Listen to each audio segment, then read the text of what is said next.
So I am the fourth great granddaughter of Sarah Rousseau, Sarah and James Rousseau, through my husband.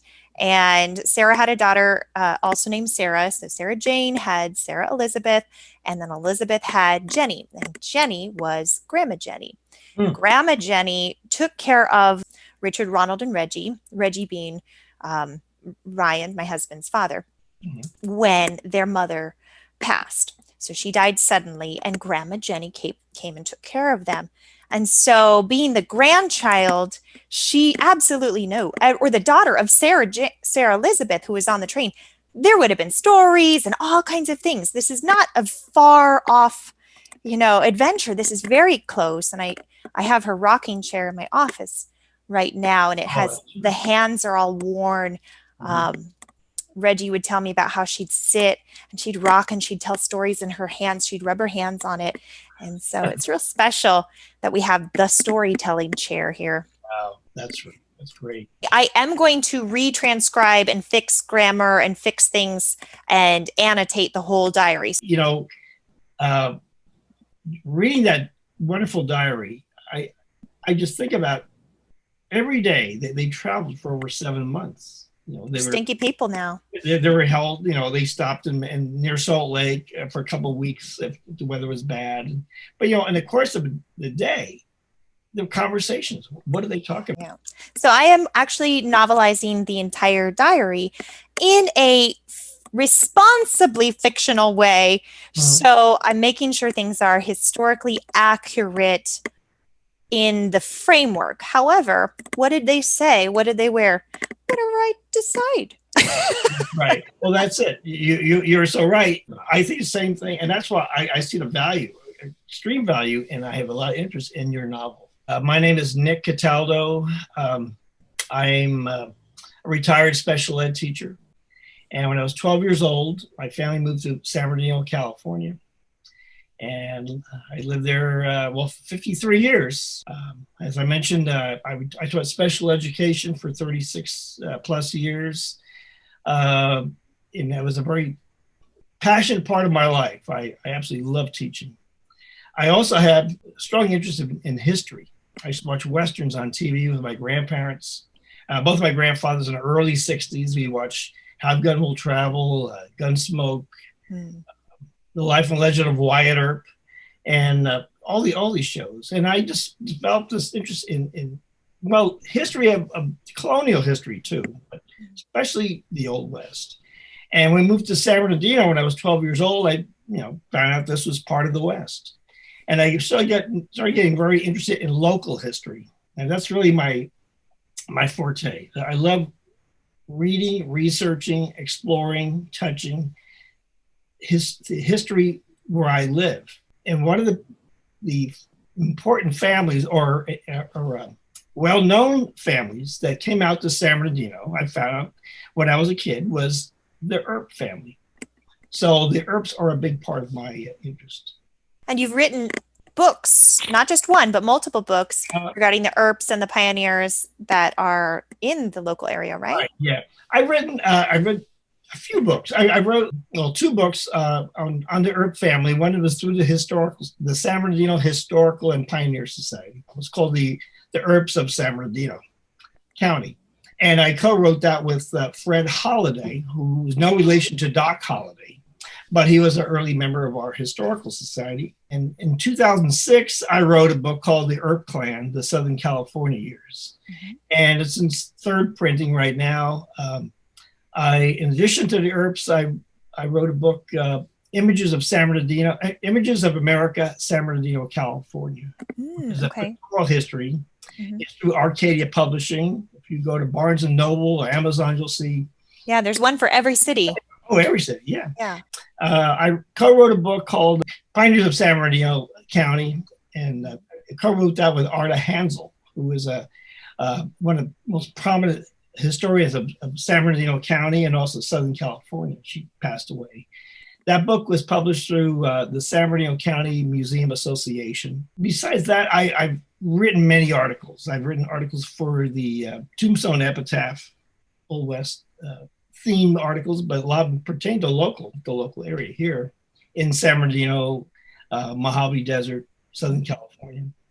I've written for OCTA, which is a Oregon and California Trails Association. Overland Journal, that's what we call it. The Overland Journal is the name of the journal. I've written for the Old Spanish Trail Association, written for Wild West magazine, and I write a monthly local history column for the San Bernardino Sun, which is our local newspaper. And I do a lot of researching. I lecture a lot. In fact, normally I probably give about one lecture a month. Great. And you have your interest in this story in the Rousseau's family trip across the plains because of your association with my uncle, Richard Molony, who has passed, I think it's been has it been 5 years?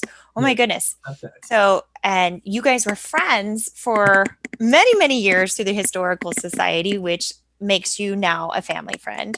And at that time, before he had passed, we'd been working on this diary project. It was just a fun summer thing for about a year and a half and exchanging notes. And for me, it was like, oh, that's cool. But he was very serious. So he mentored me into, no, this is real. Excellent. To preserve that. So thank you so much for talking with me today. You're welcome. You really are. You are a family friend, and I am so excited to meet you virtually and to have your support for preserving this story and bringing it to life and keeping history relevant. That's very important. Okay, well, it's an honor to meet you, and I'm really glad to be part of, at least as a surrogate member of your family.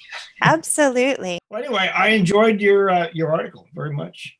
And like I mentioned a couple of days ago, that I was very, I was surprised that you found information, and you sent me the links, that the diary, and so you got it all about Virgil's first wife, about laying on a wagon train, and that's really interesting, because I had read that in some sources that, when the Rousseaus and the Earps, and when he left on May 12th, 1864, at one time there were up to 40 wagons. Yeah, they grow and shrink and then have issues. Yeah. And I didn't know how accurate that was, but I knew that in the end, it seemed like there were about maybe 12 wagons, or, the families. But it does make sense if there were otherwise, and in the diary, as you mentioned, it mentioned that there were other people that were coming in. Yeah. And it's ironic, or maybe it's all, whatever it is, it's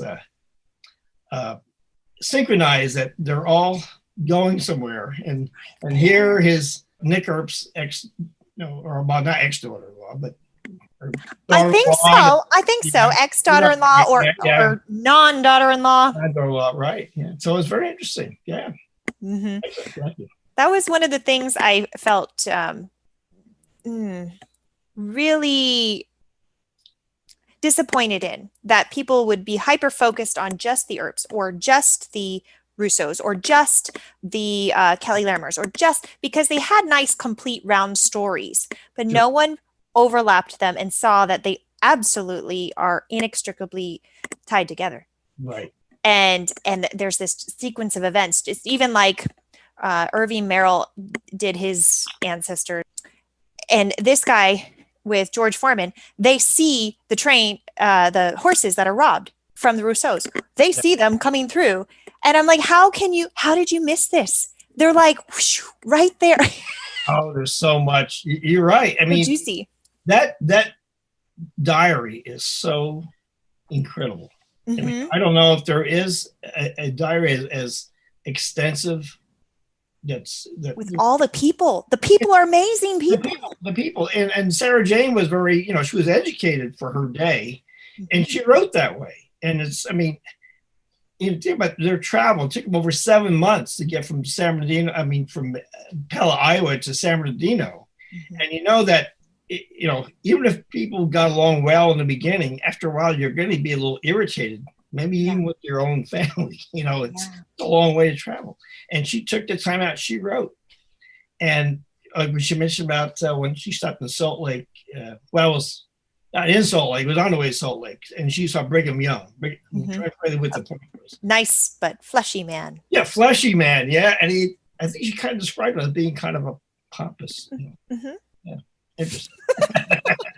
Fun stuff. Yeah, I love her. I just love her. And I'm so glad that there's someone else in this world that is as nerdy and interested as I am. And I'm so glad to have you on this team. And oh, yeah. Oh, absolutely. Yeah. The thing is, though, they were going to San Bernardino. How did they, I mean, obviously they use landmarks, natural landmarks on mountains, with a little community of Hellendale, they call it Point of Rocks. I think we had mentioned that in our diary too. So, and Nick Earp had been there before. He was up in Hangtown, the northern. Yes, but on a totally different path. Well, I know, but you're right. Now he came supposedly, according to his testimony to the San Bernardino Pioneer Society in 1888. Ooh, send that to me.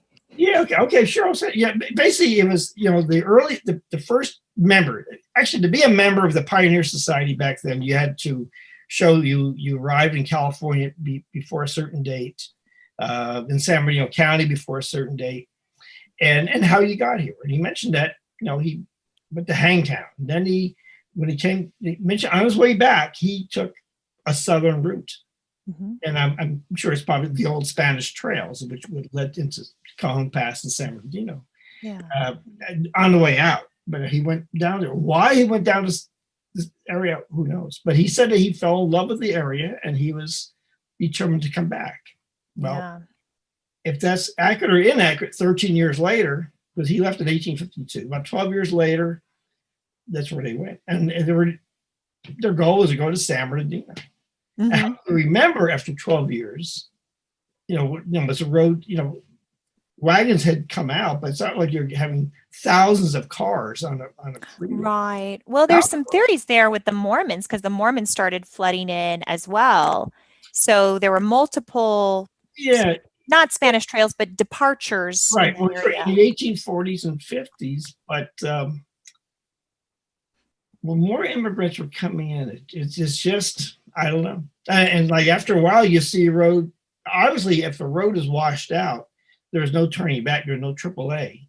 And so you found a way to get you take the wheels off the wagon, you would caulk the bottom, you would float over or whatever it took to get, or take the wagons apart to get across. But after a while, you use the road going that way and that way. And obviously, I can see, okay, you follow the sun. There's a mountain. We got to go. Yeah, you're going to go west, but how do you finally get to some of you crossing the Mojave Desert? Okay, it was they arrived in December. Okay, so it was cold. They actually probably had some snow, maybe, but they crossed in the desert. Obviously, he would know where the Cajon Pass was. That's my guess. Because you see from a distance. Well, the people in Vegas would be able to usher and direct that way, and exactly right. You're right. That you're right. You're right. The people in between, they would guide them. That's right. But they were escorted, right? There was an Indian from Canosh when they were in Salt Lake or south of Salt Lake. They were with Canosh, and when they went to depart, with Mr. Hatton being the leader now, Canosh sent them with an escort. And that's weird, because I don't know if they were followed because these people caused trouble. These people are, I don't know what that was. I don't know that it was helpful. But Mr. Hatton had a really wonderful reputation and relationship with Canosh. And so maybe it was helpful. So they went with about 12 escorts for a while. And then they departed and whatever, get off our property. I forgot about that. Okay. Yeah, but one stayed. Indian named Frank. Pavan. Southern Paiutes and Utes, yeah. Thank you. So he brought them through from Vegas to almost Sierra Nevadas. And he brought them through the old Moapa Valley on the trading foot trails where they were doing human trafficking and horse trafficking and such. So he actually brought them through not the main route, but he brought them through the trading route that Canosh's brother was in the Moapa Valley. Now Chief Walker is what Grandma called her. So they ended up with this escort that took them all the way through, and then they hit the Angel Fire Valley or Valley of Fire, Okay, in Nevada. And yeah, and they were confronted with the Moapa Indians. They were like, wait a second, with fully weapon, what are you doing on this back road that no one's supposed to know about? Mm-hmm. So I think that is just fabulous. Great. Yeah, you're right.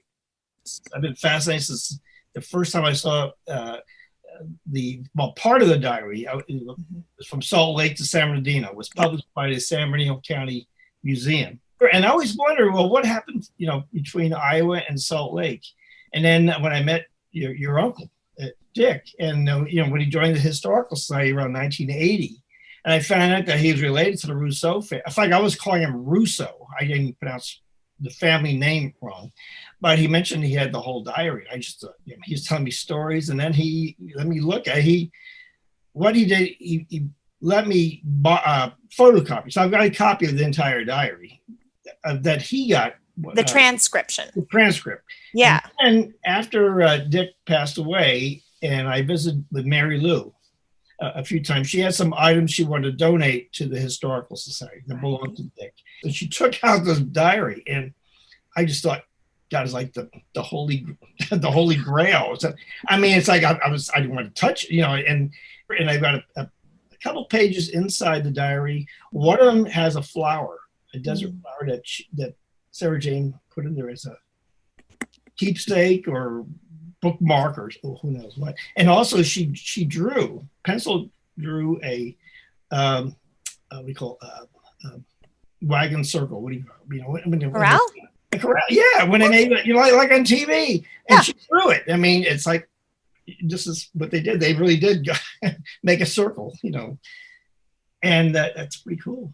That's what I was. That's the idea. That's the one and only. That's the original. Nobody else has that. Right. She did write a lot of wonderful things, expressions, but in the course of the day, you wonder what went on. What was the conversations like? We heard that Nicholas Earp, was not always the easiest guy to get along with. Mm-hmm. Of course, to be fair, he was a wagon master, and keeping people together for over 7 months, that's got to be a laborious task. Yeah. When I was a school teacher, I had 20 kids to keep track of for one day at a time. That was... Yeah, I know.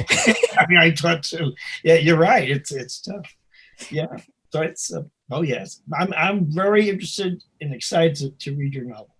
I have such a love-hate relationship with these characters. They start doing such bad things. They're all, we all innately, we have these evil intentions. Oh, yeah. We're so selfish. And so I do reveal that in the book of that not everybody is this great, we're all helping and we're all coming together. No, there's resentment, there's hurt, there's lies, there's backstabbing. And just the way that Ms. Rousseau writes is so glossed over.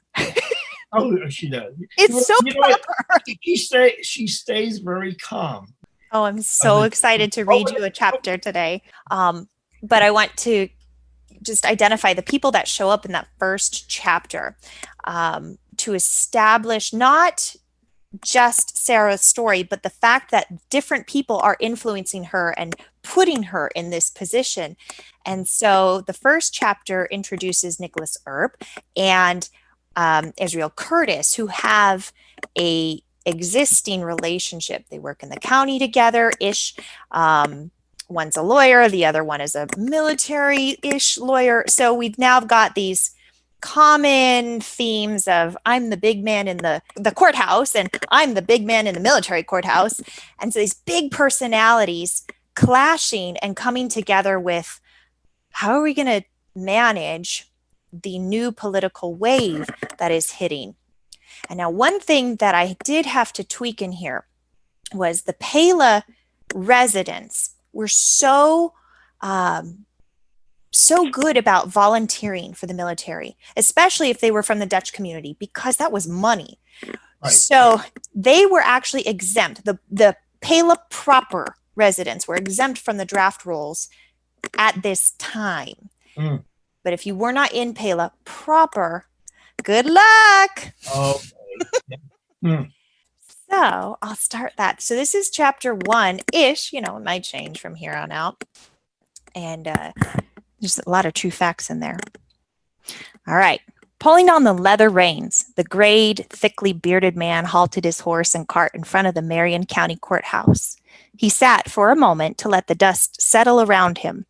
Cottonwood trees peppered the city streets around the two-story whitewash building. The copper-capped bell tower loomed over his horse and cart, and he was grateful for the shade. Pulling out a folded, sweat-stained newspaper from his breast pocket, Nicholas Earp set down a copy of last week's Burlington Hawkeye on the cart bench, above where his canvas haversack lay slumped on the floorboard. The page, it was folded, to display a transcribed speech from Iowa's U.S. Senator Honorable James Wilson. It read, "The clouds of this war will never cease from strife until from hilltop to mountaintop, from valley to plain, from ocean to ocean, from the lakes to the Gulf, the swelling of the nation's acclaim announces to the people of the earth that American slavery is to be known to the future only through the history of the past." Nicholas brushed his hands down the front of his blue wool coat and adjusted his hat before stepping from the cart with a sigh. "Last stop, bud. I won't be long." Nicholas reached out a hand and patted his one-eyed horse, which is true, before making his way up the brick steps to the courthouse double doors. Wanted posters decorated a wood panel near the entrance. The grim portraits hung exposed to sunlight and were fading away, but the yellowing pages still promised a better bounty than Nicholas ever received as a provost marshal. Dead or alive, one read. Deserters faced the same punishment as the robber who had blasted a hole through the banker's vest. Nicholas expressed, before running a tongue over his teeth. In August, he was nominated for sheriff of Marion County, but declined the venerable position. He was too old for chasing people anymore. He opened the doors to the incandescent lit foyer and paused to adjust his eyesight from traveling in the bright sun. The grand hall of the courthouse was empty. On either side were various county offices and smaller halls between them. Two broad staircases flanked the entrance. If Nicholas arrived after the offices closed, he'd have to wait until Monday to see about his inquiry. He heard a door open from down a hall ahead and paused to listen to the emerging voices. "Well, I appreciate everything you've done, John. We won over the judge easily with that presentation." William Jesse Curtis shouldered his leather attaché. His yellow brocade waistcoat and fawn-colored tie matched his brown jacket and hair perfectly. The new lawyering job was working out real well for John Hamilton's friend and employer. John admired Mr. Curtis's recent accomplishments, including joining the city council, which Nicholas Earp was also on. They'd worked together as law clerks for the Curtis family firm for some time before this. John even helped Jesse with his old law school assignments. Helping out made John feel useful and appreciated. "Well, it's nothing. I'm glad to help, and I know your pa's real proud." John appeared slight next to his yellow-blonde companion as they walked down the hall towards the exit. On the way, a coughing spell seized John. He raised up a handkerchief to cover his mouth. The rasp was as painful as it sounded. Setting a hand on John's shoulder, Jesse offered, "Geez, Johnny, it sounds worse than ever. You're going to get that looked at, right?" As the cough subsided, John nodded and extended his right hand for a parting handshake. "Yeah, I'm going to go right now, promise, just as soon as I get the ruling filed away." "Great. Then I'll see you next week." Jesse nodded a greeting and passed by a uniformed man standing in the foyer before leaving. John noticed the man's stripe-patched uniform, lowered his stack of papers, and shoved his handkerchief into a pocket before standing tall, shoulders back. He cleared his throat and looked just past the man's piercing blue eyes. "Good afternoon, Sergeant." Nicholas nodded with a polite grin. He was a third sergeant 20 years ago in the war with Mexico. Now he spent most of his days tracking down Union rascals and copperheads who wouldn't be patriotic to save their lives. 3 years into this war, and too many men had been slaughtered. The country had become increasingly more dependent on newly mustered young'uns who could pick up a rifle and take aim. They were boys with new ideas, boys without fathers, to turn them into sensible men first. And Nicholas was supposed to be recruiting even more of them for the ongoing effort. He managed well enough doing so until one of his sons came home, a cripple. Not much good for anything now. Not on his left side, at least. And the boys, They didn't even have a proper beard when they enlisted. This saluting man looked to be his son's age. Nicholas twitched his mustache as he observed. Bloodshot eyes. Yeah, his son James had them too. Are you Johnny then? Private Jonathan Bentley Hamilton, sir. How can I help you? Nicholas removed his cap and set it by his side, and immediately the slim assistant relaxed and pressed a palm over his greasy hair to flatten it. Is a lawyer in? Sir, one just left. It's almost closing time here. Yeah, I know. Nicholas regarded the man who walked past him. Who else can I talk to about selling my property and settling my debts? Well, no one's here except the government folks, sir. And who'd that be? Perhaps Nicholas could use his military position to leverage the request. The DA? Try upstairs, number 3. That's good. Thanks. Nicholas patted John's shoulder and moved on to get himself an audience with the district attorney. Sir, it's Jonathan, the clerk asserted lamely. Jonathan Bentley? Nicholas started up the west staircase. The legislative offices and courtroom were on the 2nd level, as well as the judge's private study and chambers. The empty tiled building amplified the swish of his thick pant legs and the clump of the brogan boots. It was more conspicuous than he preferred. Door number 3 almost brought a laugh to Nicholas. The embossed door sign read, Honorable Israel Curtis. That's perfect. There would be leverage here, but Nicholas had some history. If something went wrong, he'd lean heavily on his reformed reputation and, if needed, one small detail he'd come across last fall. With a breath, Nicholas smoothed his own thinning hair back before knocking. The door opened to a suited gentleman with light hazel eyes and dirty blonde waves combed over neatly to the side. The DA's brows rose in recognition of his old client. Nicholas tapped the door sign with his hat and nodded in approval. Oh, you're up top now. Mr. Earp. Yes, it's been a while. Are you starting trouble or stopping it these days? Israel Curtis offered his right hand for a firm shake, then waved his guest in toward the mahogany desk. The office was downright spacious and warm. A small coal stove sat to the right near a pair of chairs, a small table, and a cabinet of books, and the forest green ingrain carpet made the room feel even more official. On the wall above Israel's desk hung a miniature flag with 13 stars and 13 stripes. Nicholas pressed his mustache down with forefinger and thumb. Just whipping folks into action, I suppose. The district attorney paused at his padded black leather chair. He raised his chin and remarked, I hope not. Only those who deserve it, Nicholas clarified. He stood in front of the other chair, waiting to be seated. You look presidential in here. I'm not sure I'd go that far, Mr. Earp. Have a seat. Israel followed suit, leaning back slightly to catch a glimpse under the lip of his desk near where a revolver rested in a leather sling, just in case, his son Jesse had told him while loading the bullets. Israel never thought he would have reason to even think of using the gun, but as the new district attorney, some folks could hold him personally responsible for the discomfort they experienced due to the ruling on their case. He had to draw a line when Jesse suggested he carry a gun on himself when he preached the Sunday sermons. The good Lord never needed a weapon to get his point across, he told his son. So, what can I do for you today, Mr. Earp? Nicholas crossed a leg over his knee and flicked 2 fingers toward the paper in his painted tin trash bin. Did you see the Burlington paper? Burlington? No, is that where you've been? Yeah, business. Mr. Earp cocked his head to the side and asked, do you know folks in your field are giving amnesty to those turncoat piles of shh? Israel held up a hand to caution his old client. Remember, I am a man of the church. Israel was one of the lawyers who had found ways to soften the blow for those Confederates who could show a good reformation. He sniffled, then continued. Sniffed. Reading. Ooh. Forgiveness of sins is a godly stance, but from this pulpit, I would say that complete loyalty to one's leader is a noble and not oft-found virtue.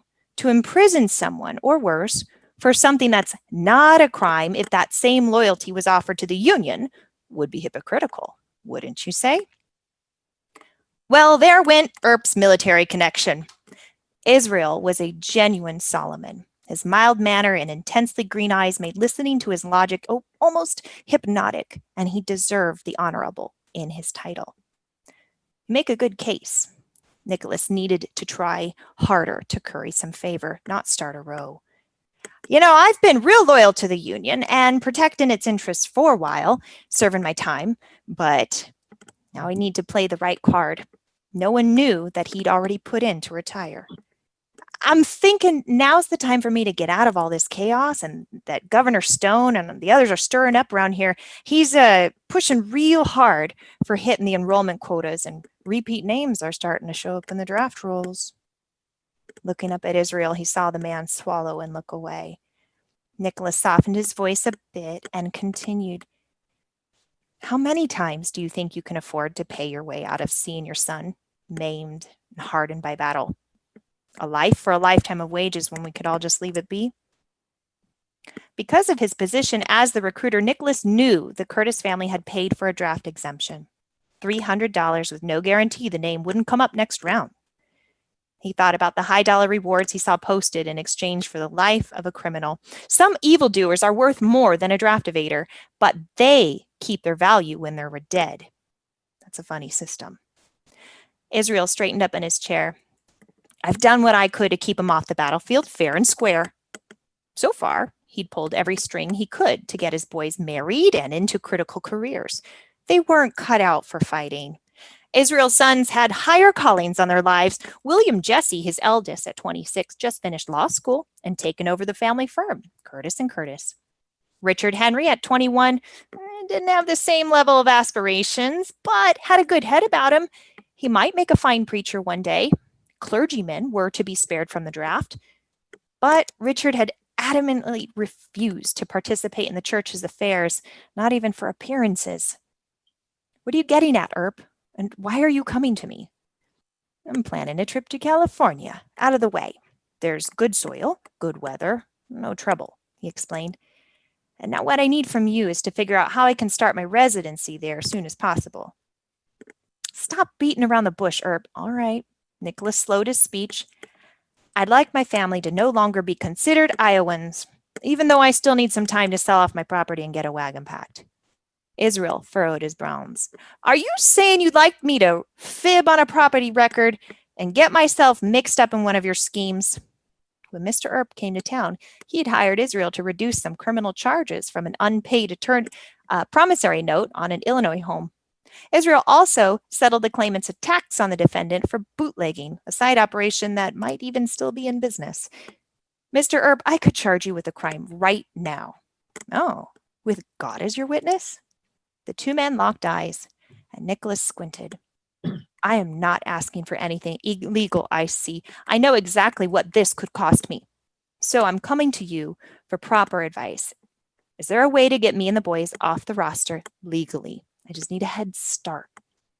Israel scoffed. He couldn't blame Nicholas for wanting the same thing he wanted, but crafting a cover-up was too risky in his position. As of February's new statutes, falsifying statements in favor of or causing an exemption were punishable to the same degree of a deserter. Still, in a way, Israel felt jealous. Nicholas didn't have the means to pay an exemption fee for his sons, but he had courage to do something more drastic. And as an unmarried man, Israel's son Richard was due to come up on the rolls again and again. I suppose I understand your position, but I'm sorry, I'm not the person who can help you with this. Israel crossed his arms, hoping to settle himself. Rising up, Nicholas paced a few steps. Then, listen, I got it all routed out. 3 to 4 months of travel is all it takes. Then we'll be so close to the sea we can go pearl diving on Sundays. And he stopped and added, Saturdays. Curiosity got the better of him, and Israel asked, what about the travel season, Earp? You won't have enough time to prepare for this stunt. Better late than never.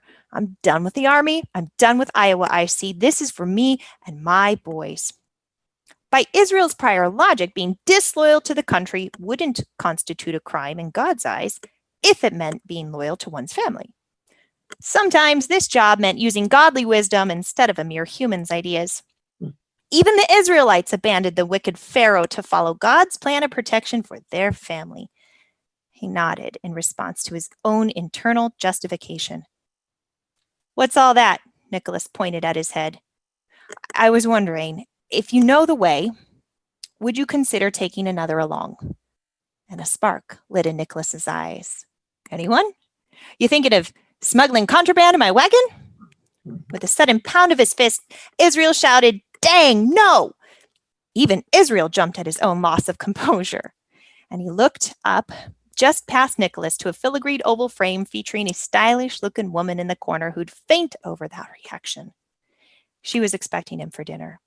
"No, my son. Just my son." Nicholas turned and looked over his shoulder. "Ah, the blonde lawyer."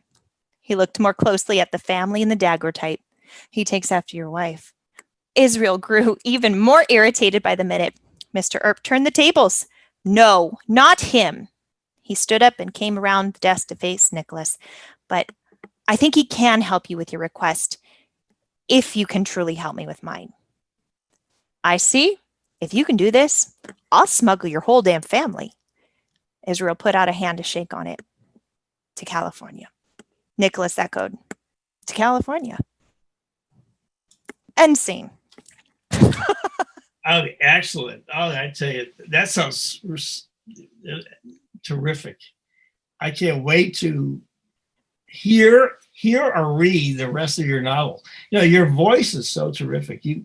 When you complete the book, are you going to have on audio too? Absolutely. Absolutely. It's a great voice. You've done a lot of this before. The clarity, your expression, the way you've written, it's ravishing. I was disappointed it just ended right now. Oh no, that's great. That's great. Oh, terrific. Yeah. How far are you on your book?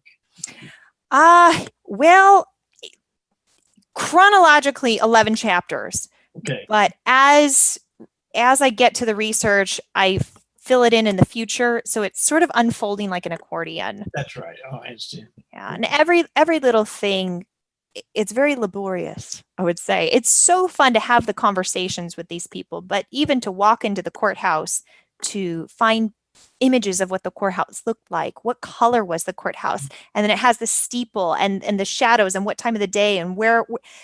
Oh man, just for one little scene, all the little details, laborious.